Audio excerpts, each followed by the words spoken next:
নমস্কাৰ বন্ধুসকল, আকৌ এটা নতুন ভিডিঅ'লৈ মই আগবাঢ়িছোঁ। দেৰগাঁও নিবাসী আপোনাৰ নৱৰাজ পোচাক ভাণ্ডাৰ তেখেতৰ আপোনাক মই গৃহত উপস্থিত হ'মগৈ।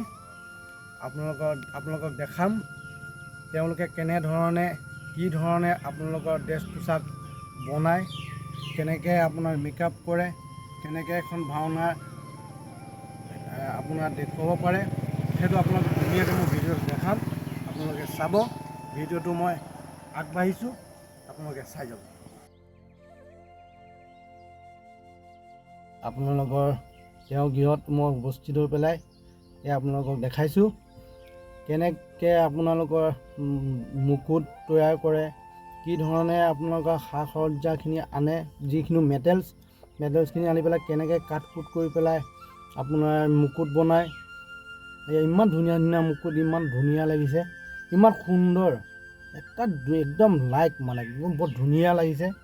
এইটো ভাবিব নোৱাৰা, মানে এখন চিৰিয়েলত যেনেকৈ আপোনাৰ মুকুট বনাই পেলাই যেনেকৈ এখন চিৰিয়েল বনায় তেনেকুৱা ধৰণৰ আপোনাৰ মুকুট তৈয়াৰ কৰা হৈছে। আৰু ইমান ধুনীয়া মেকআপ, ইমান ধুনীয়া আপোনাৰ সা সজ্জা যিখিনি আপোনাৰ ভাওনাত দেখাইছে, ইমান সুন্দৰ দেখিছে আপোনালোকে। আৰু যদি আপোনালোকৰ যদি কোনোবা ব্যক্তিয়ে বা কোনোবা ৰাইজে আপোনালোকৰ যদি ভাওনা পাতিম বুলি ভাবিছে, তেতিয়াহ'লে আপোনাৰ স্ক্ৰীণত আপোনাৰ মই কণ্টেক্ট নাম্বাৰটো দি থোৱা আছে, নৱৰাজ পোচাক ভাণ্ডাৰ। কণ্টেক্ট নাম্বাৰ এইটো আপোনালোক ধুনীয়া দিয়া আছে। যদি আপোনালোকৰ দৰকাৰ হয় তেতিয়া এই কণ্টেক্ট নাম্বাৰত আপোনালোকে যোগাযোগ কৰিব পাৰিব। আৰু ভিডিঅ' চাই যদি ভাল পায় লাইক আৰু শ্বেয়াৰ কৰে যেন। ধন্যবাদ।